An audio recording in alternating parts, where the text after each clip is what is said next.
عن أبي هريرة رضي الله تعالى عنه قال قال رسول الله صلى الله عليه وسلم হযরত আবু হুরায়রা রাদিয়াল্লাহু তাআলা আনহু বর্ণনা করেন রাসূলুল্লাহ সাল্লাল্লাহু আলাইহি ওয়াসাল্লাম ফরমায়েছেন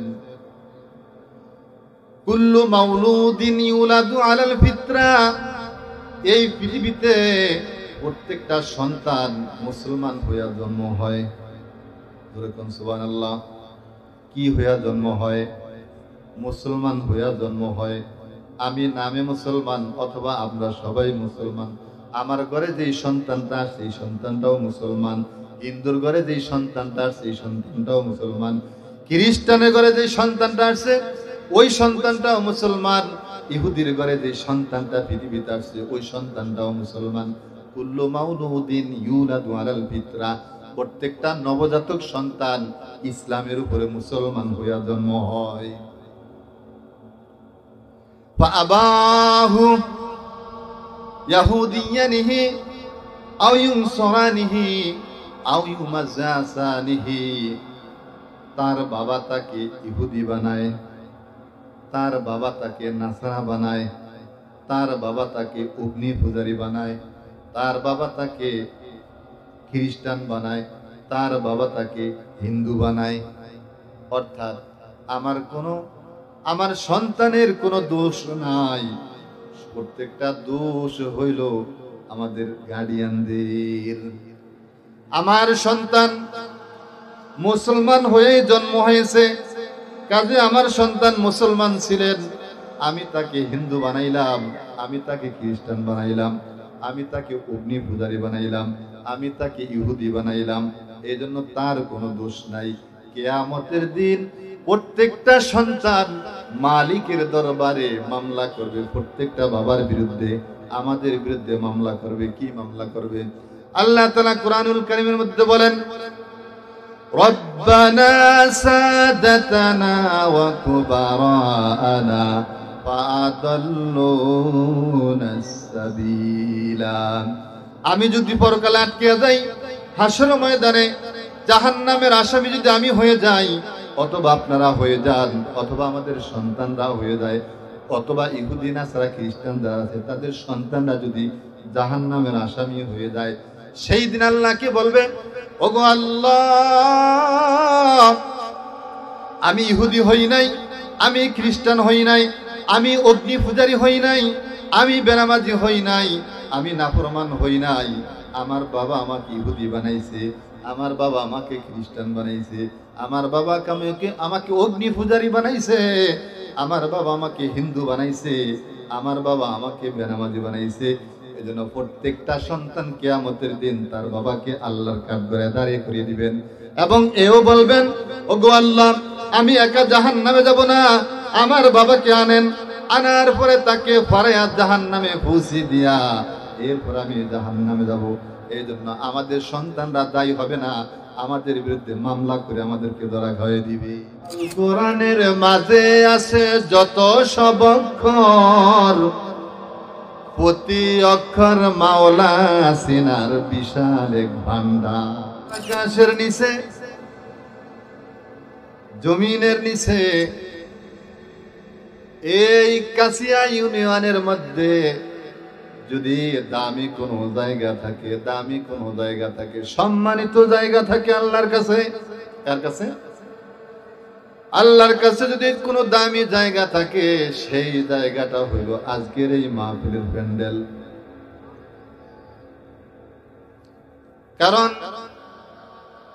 আমার আপনার নবী হাবিবে কিবরিয়া জনাবে মুহাম্মদ রাসূলুল্লাহ সাল্লাল্লাহু আলাইহি ওয়াসাল্লাম কোরআন ও হাদিসের আলোচনা করতেছেন।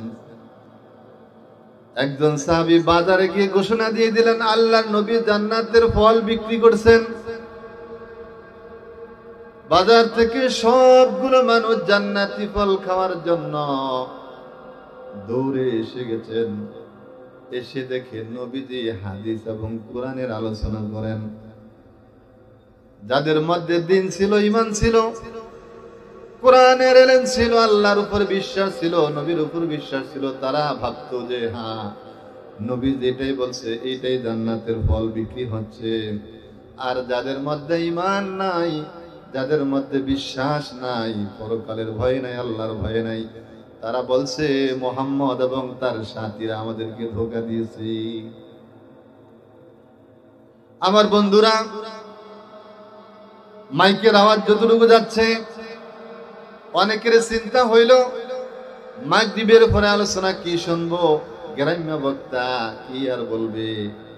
অথচ মাগরিবের পরে যে কোরআন থেকে আলোচনা করা হয়, এশার পরে কি আবার নতুন কোরআন বানাবে নাকি?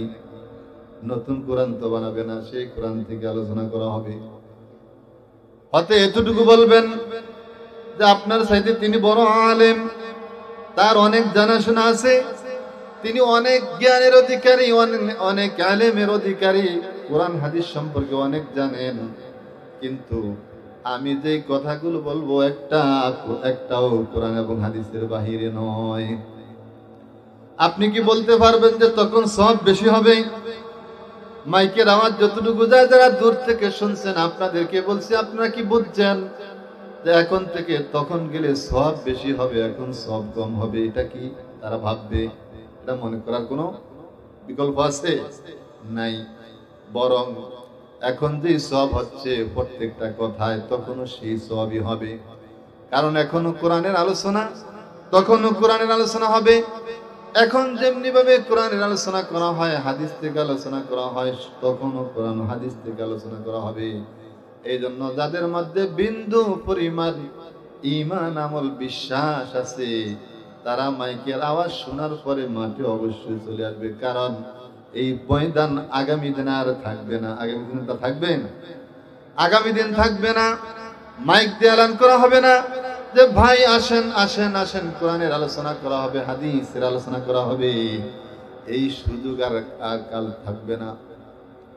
হাজার হাজার টাকা নষ্ট করে আপনাদেরকে পরকালের শান্তির জন্য কোরআন হাদিস থেকে আলোচনা শোনার ব্যবস্থা করে দিয়েছেন। এই জন্য শুকরিয়া আদায় করা উচিত। অনেক কপাল পোড়া আছে, বিরোধিতা করে কি করে না। যাই হোক, আমি ওদিকে যাব না, আমি কোরআন থেকে আলোচনা করব।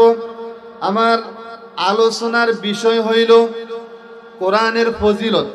কিসের ফজিলত? কোরআনের। যেহেতু মাদ্রাসা কোরআনের, মাহফিল কোরআনের, তাহলে আলোচনাও হবে কোরআনের ফজিলত। কোরআনের ফজিলতের উপরে আলোচনা করা হবে। আল্লাহর এই কোরআনের দাম কত বেশি জানো? এই পৃথিবীর মধ্যে আল্লাহর পক্ষ থেকে 104খানা কিতাব অবতীর্ণ করা হয়েছে, এবং পৃথিবীর শুরু থেকে এই পর্যন্ত বড় বড় মনীষী যারা ছিলেন, বড় বড় জ্ঞানী যারা ছিলেন, তাদের নামে ইতিহাস লেখা হয়েছে। তাদের ইতিহাসটা তাদের কাছে অনেক দামি। যেমন বাংলাদেশের স্বাধীনতার স্থপতি শেখ মুজিবুর রহমান, তার নামে ইতিহাস আছে। আওয়ামী লীগের লোক যারা আছেন, তাদের কাছে তার ইতিহাস অনেক দামি। কথা ঠিক কিনা? আবার জিয়াউর রহমানের নামে, মরহুম জিয়াউর রহমানের নামে ইতিহাস লেখা হয়েছে। বিএনপি যারা করে, তাদের কাছে সেই ইতিহাসটার অনেক দাম। এইভাবে বড় বড় মনীষী পৃথিবীর মধ্যে আছেন, তাদের বইয়ের অনেক দাম। আবার আল্লাহর পক্ষ থেকে 104খানা কিতাব নাজিল করা হয়েছে। অসংখ্য বই, সমস্ত ইতিহাস আল্লাহর পক্ষ থেকে 104খানা কিতাবের মধ্যে, কোরআন বাদে বাকি 103খানা কিতাবের মধ্যে যত রকম বরকত ফজিলত আছে এই পৃথিবীর মধ্যে, মানুষের কাছে সকল রহমত বরকত ফজিলতের মধ্যে আল্লাহ তাআলার কাছে এই কোরআনের দামটাই বেশি। সিসতে কোরআন আই কালামে হক শনাস, রোনুমায়ে রব্বে নাজা মুজবানাস। কোরআন কিতা জানো কি হে আদম সন্তান, কোরআন কিতা জানো কি হে আদম সন্তান। আল্লাহ সিনার আয়না হইল পবিত্র কোরআন, আল্লাহ সিনার আয়না হইল পবিত্র কোরআন। জোরে কোন কথা ঠিক কিনা? হরফে হরফস রাস্তে দরবার মানি, মানি দর মানি দর মানি। আল কোরআনের মাঝে আছে যত সব অক্ষর, কোরআনের মাঝে একটা দুইটা অক্ষর নয়, হাজার হাজার লক্ষ লক্ষ অক্ষর আছে কি নাই? আল কোরআনের মাঝে আছে যত সব অক্ষর, প্রতি অক্ষর মাওলা সিনার বিশাল এক ভান্ডার, প্রতি অক্ষর মাওলা সিনার বিশাল এক ভান্ডার। এই জন্য বলা হয় আলিফ, একটা অক্ষর, আলিফেতে আল্লাহ, আল্লাহ ছাড়া মাবুদ নাই, নবীর পথে চলা চাই। আল্লাহ ছাড়া মাবুদ আসেনি নাই, নবীর পথে চলা চাই। আল্লাহকে মাবুদ মানেন আর নবীকে পথ প্রদর্শক হিসাবে মানেন, এই দুনিয়ার জীবনটাও শান্তি হবে, আখিরাতের জীবনটাও শান্তি হবে। ভাইরা আমার মনে রাখতে হবে, আল্লাহর এই পৃথিবীতে যতগুলি মানুষ দামি হয়ে গেছেন, সকল মানুষগুলি দামি হয়েছে কোরআনের কারণে। আল্লাহর এই পৃথিবীতে 1,24,000 আম্বিয়া ইকরাম আল্লাহ পাঠাইছেন। 1,24,000 আম্বিয়া ইকরাম নবীদের মধ্যে আমাদের নবীর দাম সবচেয়ে বেশি। এখন বলবেন হুজুর কেন সবচেয়ে বেশি? আমাদের নবীর ব্যক্তিগত কোনো দাম নাই, মূল্যায়ন নাই। আমাদের নবীর দাম মূল্যায়ন হয়েছে একমাত্র কোরআনের কারণে। এই জন্যই কোরআনের সাথে যারাই লেগেছিল, হযরত আবু বকর তার দাম বেড়ে গেছেন। এই কোরআনের সাথে লেগে গেলেন ওমর, আল্লাহ ওমরের দাম বাড়িয়ে দিলেন। এই কোরআনের সাথে লেগেছিলেন হযরত ওসমান, আল্লাহ তাআলা ওসমানের ইজ্জত সম্মান বাড়িয়ে দিলেন। এই কোরআনের সাথে লেগেছিলেন হযরত আলী, আল্লাহ তাআলা আলীর সম্মান বাড়াইছেন না কমাইছেন? অসংখ্য সাহাবায়ে কেরাম এই কোরআনের সাথে সম্পর্ক রাখার কারণে আল্লাহর নবীর কাছে তারা জান্নাতের সার্টিফিকেট পাইছেন। উবাশশিরু ফাইন্না হাযাল কুরআন, আমার আপনার হাবিব জনাবে মুহাম্মদুর রাসূলুল্লাহ সাল্লাল্লাহু আলাইহি ওয়াসাল্লাম বলেন, উবাশশিরু ফাইন্না হাযাল কুরআন, সুসংবাদ গ্রহণ করো, সুসংবাদ গ্রহণ করো। পৃথিবীর সকল মানুষকে আমার নবী খুশখবরি দেন, সুসংবাদ দেন। তরফুহু বিয়াদিল্লাহ, এই কোরআনের দুইটা দিক আছে। জোরে কোন কয়টা দিক? এই কোরআনের দুইটা দিক আছে। তরফুহু বিয়াদিল্লাহ, একটা দিক হইল আমার আল্লাহর কাছে, আল্লাহ তার হাতে রেখে দিয়েছেন। কোরআনের একটা দিক আল্লাহর হাতে রেখে দিয়েছেন, আর কোরআনের আরেকটা দিক বান্দার হাতে ছেড়ে দিয়েছেন। লান তাহলিকু তাদিল্লু মা তামাসসাকতুম বিহিমা, এই একটা দিক আল্লাহর এই কোরআনের একটা দিক যে কোনো বান্দা ধরে রাখবেন, আল্লাহ তাআলা এই দুনিয়াও তো গোমরা করবেন না, আখিরাতেও পথহারা করবেন না। রাজার বাসভবন দিয়া, রাজার রাজভবনে রাজা রাজ সিংহাসনে বসে রইছেন। সিংহাসনের সামনে দিয়া এক আল্লাহওয়ালা বুজুর্গ যাইতেছেন। বাদশাহ রাজ সিংহাসনে বসে বুজুর্গকে ডাক দেন, ও বুজুর্গ এদিকে আসেন। বুজুর্গ আসলেন। বুজুর্গকে জিজ্ঞাসা করে যে আমি এই সিংহাসনটা দখল করার জন্য, এই সিংহাসনের মালিক হওয়ার জন্য নির্বাচন করেছি, ভোট করেছি, জালিয়াতি করেছি, কত কষ্টের বিনিময়ে আমি এই চেয়ারটা নিয়েছি। আমার এই চেয়ারে বসে আমি যতটুকু সুনাম করেছি, আমি দেখতেছি আমার সে সুনাম আপনার বেশি। বুজুর্গকে বলতেছেন আপনার সুনাম অনেক বেশি। বুজুর্গ এদিকে আসেন। বুজুর্গ কাছাকাছি আসলেন। সিংহাসনে ওঠার জন্য রাজা একটা সিঁড়ি দিয়ে দিলেন, চঙ্গার মতো একটা সিঁড়ি দিয়ে দিলেন। ওই সিঁড়ি বেয়ে বেয়ে আল্লাহওয়ালা বুজুর্গ রাজ সিংহাসনে রাজার দরবারে আসলেন। বাদশাহ জিজ্ঞাসা করলেন, আমি এই সিংহাসনটা গ্রহণ করতে অনেক কষ্ট হয়েছে, নির্বাচন করা লাগছে, টাকা খরচ করা লাগছে, অনেককে হত্যা করা লাগছে, অনেককে ঘুম করা লাগছে। এরপরে আমার এই পুরা পৃথিবীতে এত আমার প্রসার হয় নাই, এত মানুষ আমাকে চিনে না, অথচ তোমার মতো একজন সামান্য মানুষকে কিভাবে এত মানুষ অল্প সময়ের মধ্যে চিনলো? বুজুর্গকে জিজ্ঞাসা করলো, বুজুর্গ বললেন, ও বাদশাহ, আপনি যেমনি ভাবে আপনার দরবারে আমাকে এনেছেন, আমিও এইভাবে আমি আমার আল্লাহর কাছে পৌঁছে গেছি। আপনি আমাকে এনেছেন সিঁড়ি দিয়া, আর আমি আমার আল্লাহর কাছে পৌঁছে গেছি কোরআন দিয়া। ওয়াতাসিমু বিহাবলিল্লাহি জামিআ। আল্লাহ বলছেন, আমার রশিকে শক্ত করে ধরো। আল্লাহর রশি হইল আল কোরআন। আল্লাহর রশি কি? জোরে কোন, আল্লাহর রশি কি? আল্লাহর রশি যদি শক্ত করে ধরা যায়, দুনিয়া তো কখনো কষ্ট পাবেন না, আখিরাতও কখনো কষ্ট পাবেন না। আখিরাতে শান্তির জীবন হবে, দুনিয়ারও সুখের জীবন হবে। আর আল্লাহর যেই বান্দা এই কোরআনকে ছেড়ে দিয়েছে, আল্লাহ তাআলা তাকে দুনিয়া তো গোমরাহ করেছেন, আখিরাতও পথভ্রষ্ট করে দিবেন, জাহান্নামের ফয়সালা করে দিবেন। এই জন্য এই পুরা বিশ্বের মধ্যে যত বই আছে, কিতাব আছে, আমার আল্লাহর কাছে এই কিতাবের দাম বেশি। এই কিতাবের আলোচনা করা হয়, এই কিতাবেরই মাদ্রাসা, সকাল সন্ধ্যা এই মাদ্রাসার মধ্যে এই কোরআনটা কি পড়ানো হয়। জোরে কোন কথা ঠিক কিনা?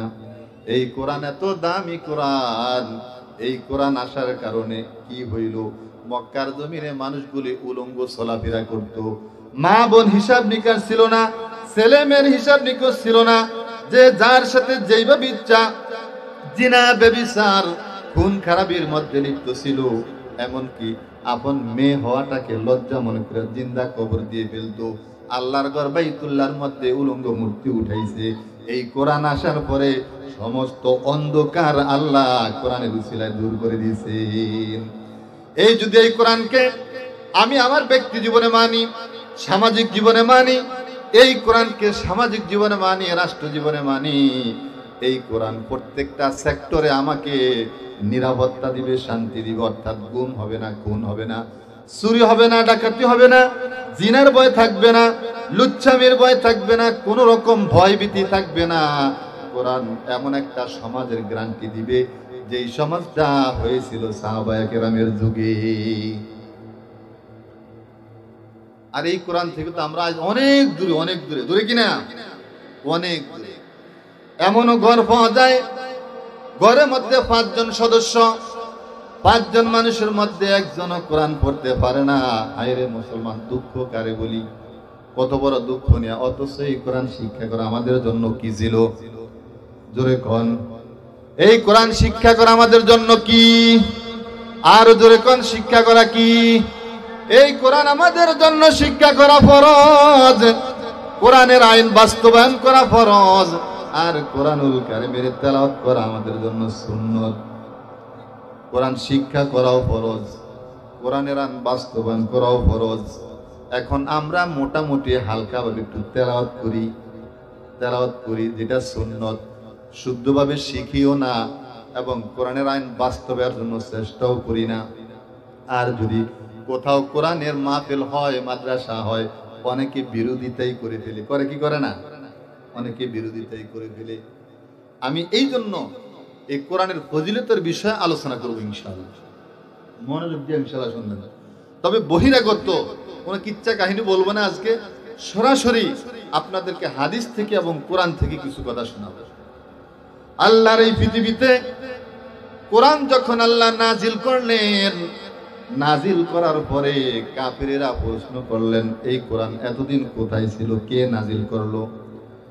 এই কোরআন কে নাজিল করলো এবং কোথা থেকে নাজিল হইল?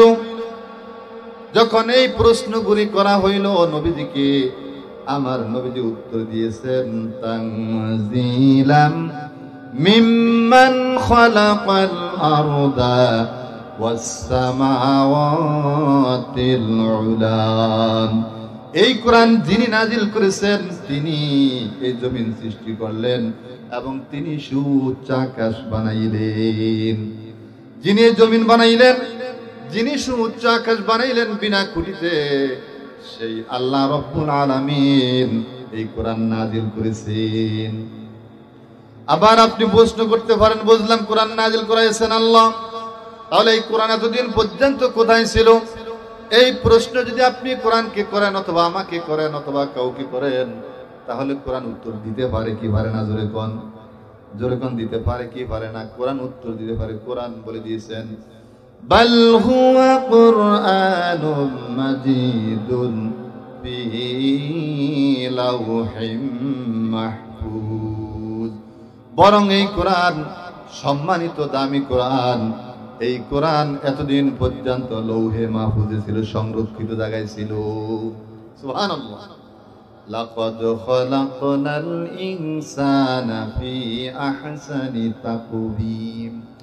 আমাদের মতো সুন্দর চেহারা এই পৃথিবীতে আল্লাহর কাউকে দেন নাই। সুবহানাল্লাহ। সম্মানিত ভাই ও বন্ধুরা, আল্লাহর এই পৃথিবীতে যত মানুষ আসছে, যত মানুষ পৃথিবীতে আল্লাহ পাঠাইছেন, ইহুদি কোন, নাসারা কোন, খ্রিস্টা কোন, বুদ্ধি কোন, মাজুসি কোন, হিন্দু কোন, যত মানুষ আল্লাহ পৃথিবীতে পাঠাইছেন, সকল মানুষগুলি আল্লাহ তাআলা ইসলাম এবং মুসলমান হিসাবে পাঠাইছেন। কেউ হিন্দু, কেউ খ্রিস্টান, কেউ ইহুদি, কেউ মাজুসি, কেউ অন্য অন্য জাতি, আবার কেউ মুসলমান। আল্লাহ তাআলা কোরআনুল কারীমের মধ্যে বলছেন, ইয়া আইয়ুহাল্লাযীনা আমানু তাকুল্লাহা হাক্কা তুকাতিহি ওয়া লা তামুতুন্না ইল্লা ওয়া আনতুম মুসলিমুন। ও পৃথিবীর ইমানদারেরা, আমরা সবাই ইমানদার কিনা? আরো জোরে বলতে হবে, আমরা ইমানদার কিনা? আমরা সকলে ইমানদার। আমাদেরকে আল্লাহ বলছেন, কি বলছেন? ও ইমানদারেরা, হাক্কা তুকাতিহি, আমি আল্লাহকে ভয় করার মতো ভয় করো। আল্লাহকে ভয় করার মতো ভয় করার জন্য বলছেন।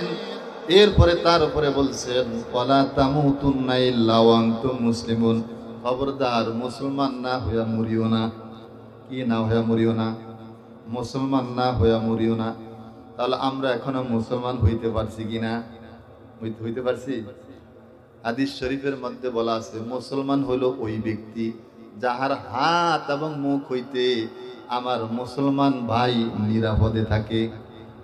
এখন আপনি বলেন, আমি বলি, সারা মুসলমান দিক সবাই বলুক, আমি মুসলমান হিসাবে আমার মুসলমান আমার হাতে এবং মুখে নিরাপদ কিনা?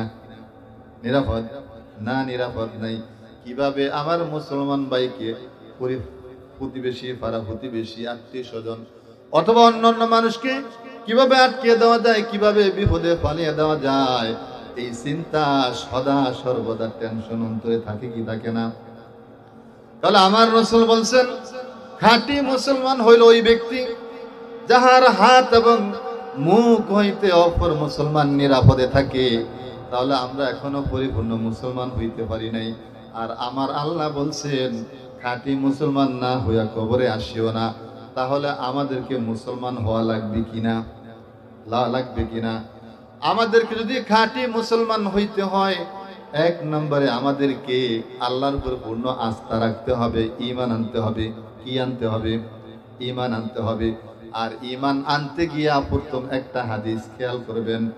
আন আবি হুরায়রা রাদিয়াল্লাহু তাআলা আনহু قال قال رسول الله صلى الله عليه وسلم, হযরত আবু হুরায়রা রাদিয়াল্লাহু তাআলা আনহু বর্ণনা করেন, রাসূলুল্লাহ সাল্লাল্লাহু আলাইহি ওয়াসাল্লাম ফরমায়েছেন, কুল্লু মাউলুদিন ইউলাদু আলাল ফিতরা। এই পৃথিবীতে প্রত্যেকটা সন্তান মুসলমান হইয়া জন্ম হয়। যেরকম সুবহানাল্লাহ, কি হইয়া জন্ম হয়? মুসলমান হইয়া জন্ম হয়। আমি নামে মুসলমান অথবা আমরা সবাই মুসলমান, আমার ঘরে যেই সন্তানটা সেই সন্তানটাও মুসলমান, হিন্দুর ঘরে যেই সন্তানটা সেই সন্তানটাও মুসলমান, খ্রিস্টানের ঘরে যেই সন্তানটা আসছে ওই সন্তানটাও মুসলমান, ইহুদির ঘরে যে সন্তানটা পৃথিবীতে আসছে ওই সন্তানটাও মুসলমান।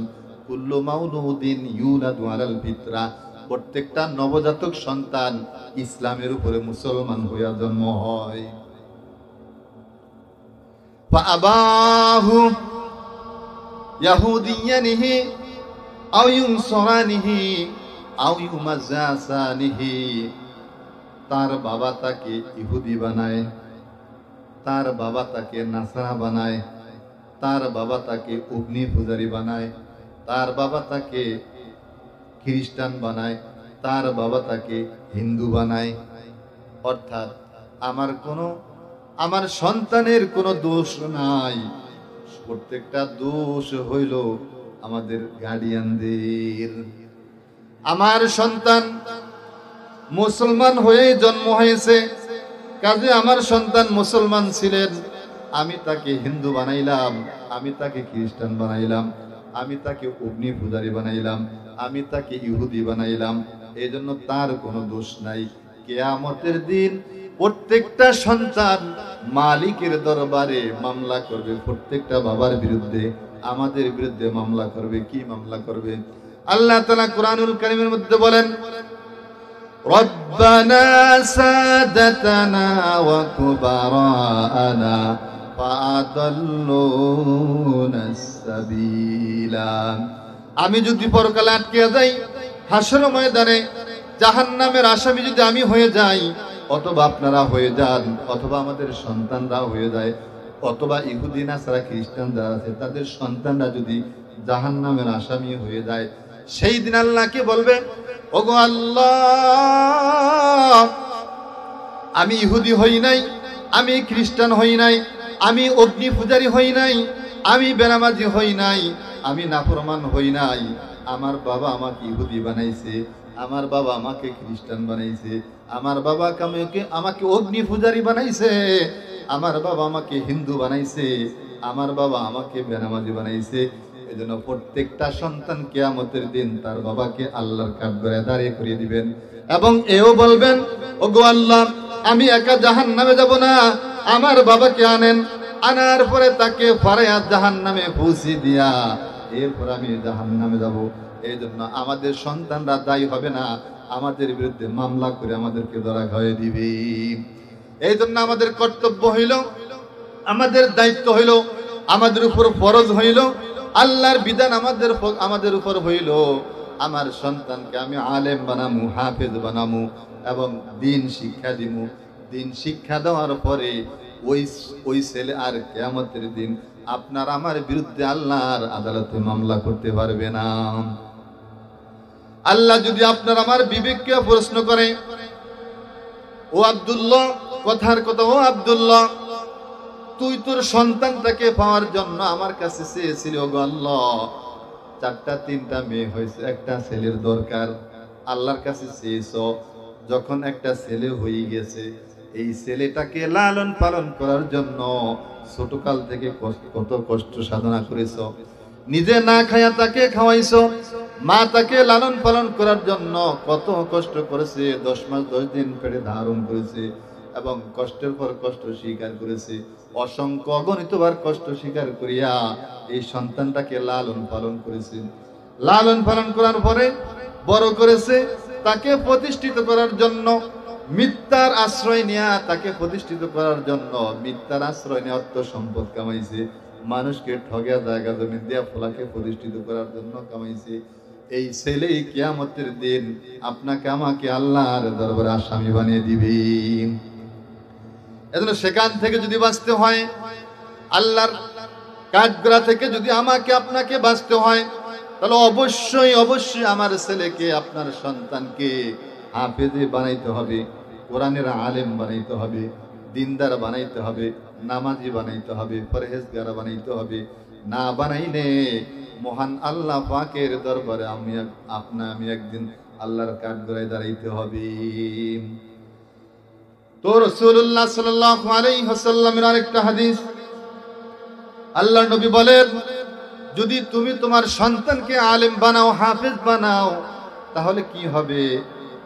আন উসমান ইবনে আফফান রাদিয়াল্লাহু তাআলা আনহু আনিন নবী সাল্লাল্লাহু আলাইহি ওয়াসাল্লাম খায়রুকুম মান তাআল্লামাল কুরআন।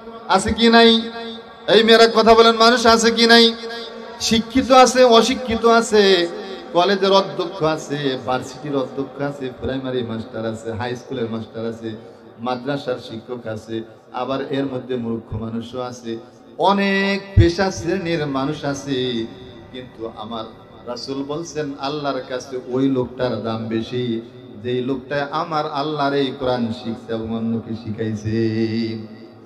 এই হাদিস থেকে আমরা শিক্ষা পাইলাম, যদি যে কোরআন শিক্ষা করে এবং অন্যকে শিক্ষা দেয়, সেই লোকটাই যদি এই পৃথিবীতে সবচেয়ে দামি হয়, তাহলে সেই লোকটাই হইল এই মাদ্রাসার শিক্ষক, এই মাদ্রাসার ছাত্র। কথা ঠিক কিনা? কথা ঠিক কিনা? এই মাদ্রাসার শিক্ষক, এই মাদ্রাসার ছাত্র, এবং যারা কোরআনের আলেম হইছে এবং যারা কোরআনের হাফেজ হইছে, আলেম হইছে, এই লোকটার দাম আমার কাছে আপনার কাছে বেশি না হইল, মহান আল্লাহ তাআলার কাছে অনেক বেশি। কেমন বেশি? কেমন বেশি? আরেকটা হাদিস থেকে আমরা জেনে নিব।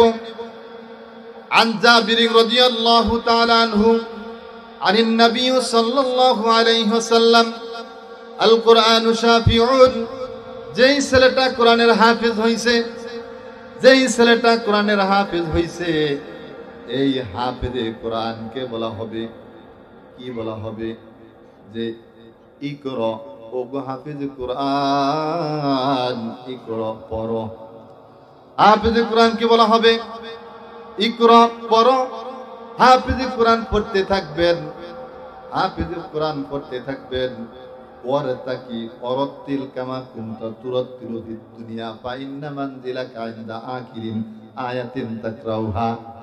হাফেজ কোরআন কি বলা হবে? হাফেজ কোরআন দুনিয়ার জমিনে যেমনি ভাবে ওস্তাদের কাছে শিখার জন্য হোক, নিজে তেলাওয়াতের জন্য হোক, এক আয়াত পড়ছো, দুই আয়াত পড়ছো, তিন আয়াত পড়ছো, এইভাবে ৬৬৬৬টা আয়াত পড়েছো, অথবা কম বেশি আয়াত পড়েছো, সেখানে যেমনি পড়ছো এখানেও এমনি পড়ো।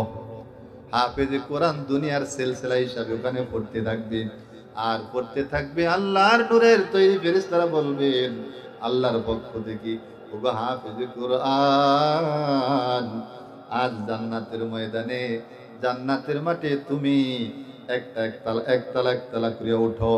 একটা আয়াত পড়বা, একতলা উঠবা, আরেকটা আয়াত পড়বা, আরেকতলা উঠবা। এইভাবে উঠতে উঠতে একজন হাফেজে কোরআন ৬৬৬৬ তালাতে উঠে যাবে। উঠার পরে হাফেজে কোরআনকে জিজ্ঞাসা করবে, ওগো হাফেজে কোরআন, তোমার মনে কোনো আশা আকাঙ্ক্ষা আছে কিনা? মনে কোনো আশা আকাঙ্ক্ষা আছে কিনা? হাফেজে কোরআন বলবে, ওগো আল্লাহ, আপনার হাদিসের, আপনার হাবিবের হাদিসের মধ্যে পেয়েছি, যারা নাকি হাফেজ হয়, হামিলে কোরআন হয়, কোরআনের উপর আমল করে, তাদেরকে নাকি আপনি ১০ জন জাহান্নামী মানুষকে জান্নাতে নেওয়ার সুপারিশের দায়িত্ব দিবেন। এটা তো আমার নবী বলেছেন, আমি পড়েছি। হাফেজে কোরআনকে আল্লাহ যখন বলবেন তোমার মনে কোনো আশা আকাঙ্ক্ষা আছে কিনা, তখন এই কথাটা উপস্থাপন করবেন হাফেজে কোরআন। তখন আল্লাহ বলবেন, যাও যাও ওগো হাফেজে কোরআন, আজকে হাসর ময়দানে তোমাকে দায়িত্ব দিলাম, তুমি তোমার বংশের মধ্য থেকে ১০ জনকে সুপারিশ করিয়া জান্নাতের মেহমান বানিয়ে দাও। এই হাফেজে কোরআন খুঁজবেন। কাকে খুঁজবেন? সর্বপ্রথম বাবাকে খুঁজবেন। আল্লাহকে বলবেন, ওগো আল্লাহ, আমার বাবার জায়গা জমিন ছিল না, টাকা পয়সা বেশি ছিল না, আমার বাবার জায়গা জমিন ছিল না, টাকা পয়সা ছিল না, ক্ষমতাও ছিল না।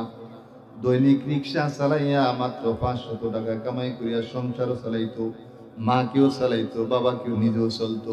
আবার আমাকে হাফেজ বানানোর জন্য দৈনিক ১০ টাকা ২০ টাকা করে রেখে দিত, রেখে দিয়ে আমাকে হাফেজ কোরআন বানাইছে। বাবা রোদ্রের মধ্যে শুকাইছে, বৃষ্টির মধ্যে ভিজছে, আবার নিজের সুখের দিকে চাই নাই, সন্তানের সুখের দিকে চাইয়া হাফিজ আমাকে হাফিজ বানাইছে। আল্লাহ গো, জান্নাতে একা যাব না, বাবাকে নিয়ে যাব।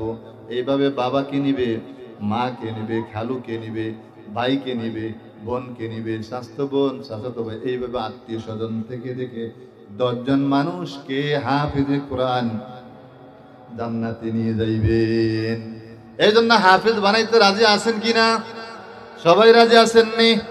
আরে ভাই, হাফিজে কোরআনের আরো অনেক দাম আছে, কোরআনের আলেমের আরো অনেক দাম আছে।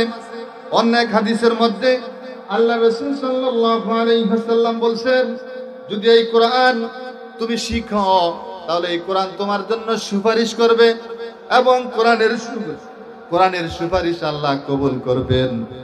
অর্থাৎ কোরআনের সুপারিশ আল্লাহ কবুল করবেন কিভাবে?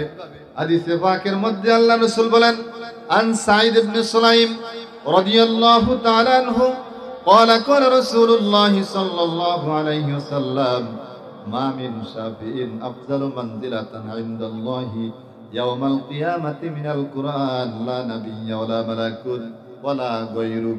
হাদিসে পাকের মধ্যে হযরত সাঈদ ইবনে সুলাইম রাদিয়াল্লাহু তাআলা আনহু বর্ণনা করেন, রাসূলুল্লাহ সাল্লাল্লাহু আলাইহি ওয়াসাল্লাম বলেছেন, কিয়ামতের দিন আল্লাহ তাআলার কাছে সুপারিশ করবেন নবীরা, শহীদরা, হাফেজরা। এই 3 ব্যক্তিকে আল্লাহ তাআলার কাছে সুপারিশের দায়িত্ব দিবেন। এরপরেও হাদিসের মধ্যে বলা আছে, এই 3 জন ব্যক্তির চেয়েও অধিক আল্লাহর নৈকট্য লাভ হবে, আল্লাহর কাছে কাছাকাছি হবে সুপারিশের জন্য যেই কিতাব, সেই কিতাব হইল কোরআন। অর্থাৎ যেটা শহীদরা পারবেন না, যেটা নবীরা পারবেন না, যেটা হাফিজরা পারবেন না, সেটা এই কোরআন পারবেন। অর্থাৎ কোরআনের মধ্যে যদি আপনার মহব্বত, ভালোবাসা থাকে, তাহলে এই কোরআন কিয়ামতের দিন আপনার জন্য, আমার জন্য আল্লাহর কাছে সুপারিশ করবে। হযরত আবু বকর রাদিয়াল্লাহু তাআলা আনহু কোরআনুল কারীমের তেলাওয়াত করতেন, খুব জোরে তেলাওয়াত করতেন। আশেপাশের মানুষগুলি ডিস্টার্ব হয়, বিচার দেওয়া হইল নবীজির কাছে, আবু বকরকে থামান, জোরে জোরে তেলাওয়াত করে। নবীজি বললেন, আবু বকর, মানুষ তো বিচার দিয়েছেন, আপনি তেলাওয়াত করেন জোরে। আবু বকর আরো জোরে তেলাওয়াত শুরু করছে।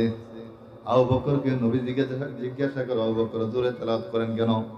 ওগো রাসূল, আমি যত জোরে তেলাওয়াত করি ততই আমি অন্তরে শান্তি পাই। আর বহুত নাফরমান নালায়েক সন্তান আছে, জোরে কোরআনুল কারীমের তেলাওয়াত শুনতে পারে না, কয় ডিস্টার্ব হয়। যাই হোক, ওদিকে আলোচনা নেই। আবু বকর রাদিয়াল্লাহু তাআলা আনহু বলতেন, মাঝে মধ্যে এই কথা বলতেন, হাদা কালামু রাব্বি, হাদা কালামু রাব্বি, হাদা কালামু রাব্বি। এটা আমার রবের কালাম, এটা আমার রবের কালাম, এটা আমার রবের কালাম। মোহাব্বতের সাথে বুকে ধরতেন, আবার চুমা দিতেন, আবার বুকে রাখতেন, আবার চুমা দিতেন।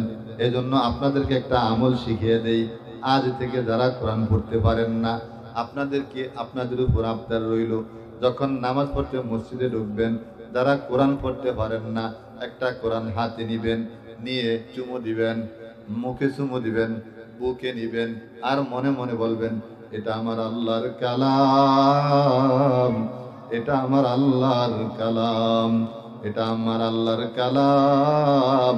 অন্তরে ভালোবাসা নিয়ে বলবেন, অন্তরে মোহাব্বত নিয়ে বলবেন, আল্লাহর ভালোবাসা অন্তরে ধারণ করে বলবেন।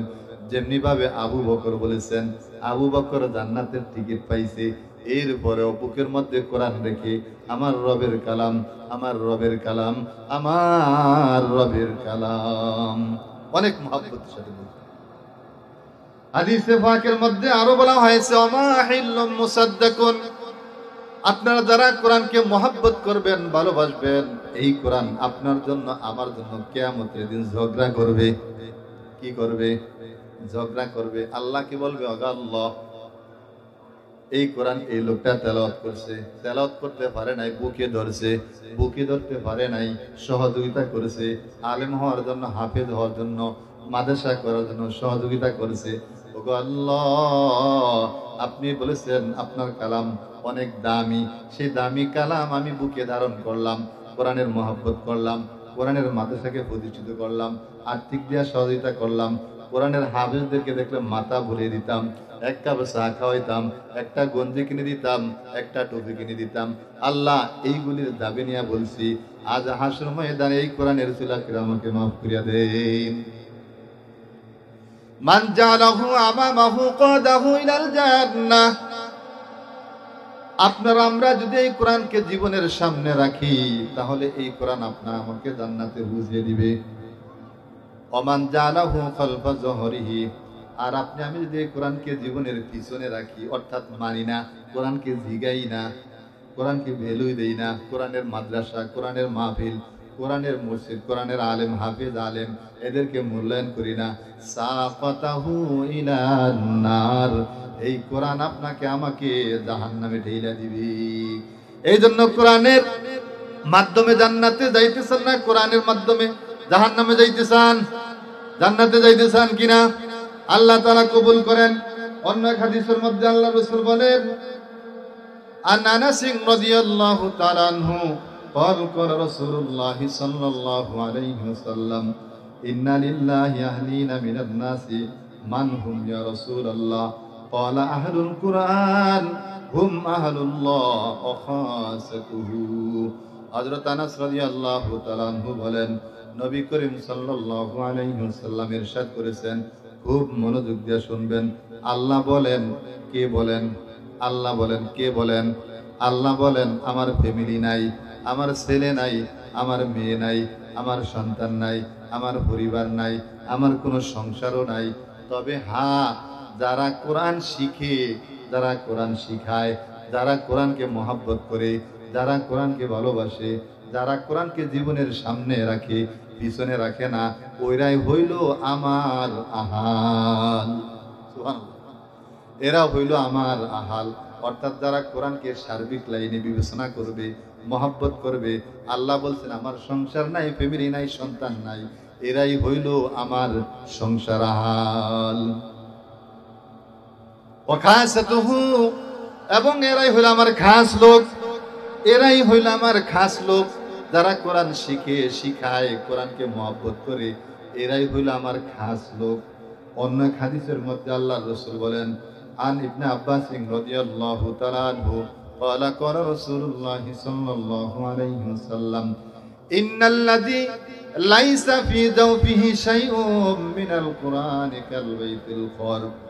হযরত আব্বাস রাদিয়াল্লাহু তাআলা আনহু বর্ণনা করেন, রাসূলুল্লাহ সাল্লাল্লাহু আলাইহি ওয়াসাল্লাম ইরশাদ করেছেন, যেই অন্তরের মধ্যে কোরআন নাই, যেই অন্তরের মধ্যে কোরআনের মহব্বত নাই, যেই ঘরে কোরআন নাই, যে অন্তরের মধ্যে কোরআনের মহব্বত নাই, ওই অন্তরটা, ওই ঘরটা হইল একটা পরিত্যক্ত ঘর, জঙ্গলের ঘর, হায়ান জানোয়ারের ঘর, যেই ঘরের মধ্যে পোকা মাকড় থাকে। অর্থাৎ আমার অন্তরে যদি কোরআন না থাকে, আমার ঘরে যদি কোরআন না থাকে, তাহলে আমার অন্তরটা হইল পরিত্যক্ত অন্তর, শয়তানের ঘর। আমার ঘরের মধ্যে যদি কোরআন না থাকে, তাহলে আমার সেই ঘরটা হইল শয়তানের ঘর, পরিত্যক্ত ঘর। এই জন্য প্রত্যেকটা অন্তরের মধ্যে, প্রত্যেকটা ঘরের মধ্যে কোরআনের মহব্বত থাকার দরকার আছে কি নাই? আর জোরে কোন আছে কি নাই? অন্য এক হাদিসের মধ্যে আল্লাহ রাসূল বলেন, আন আলী রাদিয়াল্লাহু তাআলা আনহু قال قال رسول الله صلى الله عليه وسلم من قرأ القرآن فاستظهره فحل حلاله وحرم حرامه أدخله الله الجنة وشفعه في عشرة من أهل بيته كلهم قد وجبت له النار। হযরত আলী রাদিয়াল্লাহু তাআলা আনহু থেকে বর্ণিত, রাসূলুল্লাহ সাল্লাল্লাহু আলাইহি ওয়াসাল্লাম বলেন, যে কোরআন পড়লো এবং কোরআন মুখস্থ করলো, যে কোরআন পড়লো এবং কোরআন মুখস্থ করলো এবং কোরআন অনুযায়ী জীবন পরিচালনা করলো, ওই লোকটা মৃত্যুর সাথে সাথে জান্নাতের ফয়সালা হয়ে যায়। আর এই লোকটা যদি এই লোকটাকে আল্লাহ তাআলা 10 জন মানুষকে জান্নাতে পৌঁছানোর দায়িত্ব দেওয়া হবে। অন্য এক হাদিসের মধ্যে আল্লাহ রাসূল বলেন, আন মুআযিনিল জুহানি রাদিয়াল্লাহু তাআলা আনহু قال قال رسول الله صلى الله عليه وسلم من قرأ القرآن وعمل بما فيه ألبس والده تاجا يوم القيامة ضوءه أحسن من ضوء الشمس في بيوت الدنيا لو كانت فيكم فما ظنكم بالذي عمل بهذا মুআযিল জুহানী রাদিয়াল্লাহু তাআলা আনহু থেকে বর্ণিত রাসূলুল্লাহ সাল্লাল্লাহু আলাইহি ওয়াসাল্লাম বলেছেন, যে কোরআন পড়লো এবং কোরআন অনুযায়ী আমল করলো, কোরআন পড়লো এবং কোরআন অনুযায়ী আমল করলো, কি হবে? ওয়ামিলা বিমা ফিহি, কোরআন অনুযায়ী আমল করলো, উলবিসা ওয়ালিদাহু তাজান ইয়াউমাল কিয়ামা, ওই কোরআনের বাবাকে কিয়ামতের দিন তাজান ইয়াউমাল কিয়ামা, স্বর্ণের টুপি পরানো হবে। কি পরানো হবে? স্বর্ণের টুপি পরানো হবে। কাকে? হাফেজের বাবাকে। কাকে? হাফেজের বাবাকে স্বর্ণের টুপি পরানো হবে, 2 জোড়া মুকুট পরানো হবে। হাদিসের পরের অংশে বলা আছে যে স্বর্ণের মুকুটটা হবে সূর্যের চাইতে আলো। পরের অংশ বলা আছে, এইবার তুমি ধারণা করো, যিনি কোরআন পড়লেন তার বাবার সাথে যদি এরকম আচরণ করা হয়, এরকম ব্যবহার করা হয়, যিনি কোরআন পড়লো তার সাথে কেমন আচরণ করা হবে? আরো ভালো আচরণ করা হবে না? আরো ভালো আচরণ করা হবে। অন্য এক হাদিসের মধ্যে আল্লাহর রাসূল বলেন, আন ইবনে মাসউদ রাদিয়াল্লাহু তাআলা আনহু قال قال رسول الله صلى الله عليه وسلم من قرأ حرفا من كتاب الله فله به حسنة والحسنة بعشر أمثالها لا أقول ألف لام ميم।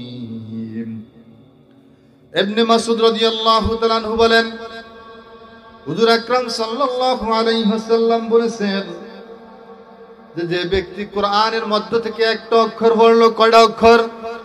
একটা অক্ষর কোরআনের মধ্য থেকে পড়লো, আল্লাহ তাআলা তাকে একটা নেকি দিবেন।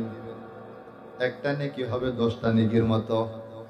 জোরে কোন, আরো জোরে কোন, আবার কোন। সুবহানাল্লাহ। কি গুনাহ আছে না? সুবহানাল্লাহ নামে বান্দা ভেরি গুড, রোজ হাসরে শয়তানের দল গেট আউট। যত সুবহানাল্লাহ কইবেন ততই নেক হয়, কি হয় না? যার জীবনের একটা সুবহানাল্লাহ আল্লাহ কবুল করবেন তার জন্য জান্নাত ওয়াজিব হয়ে যাবে।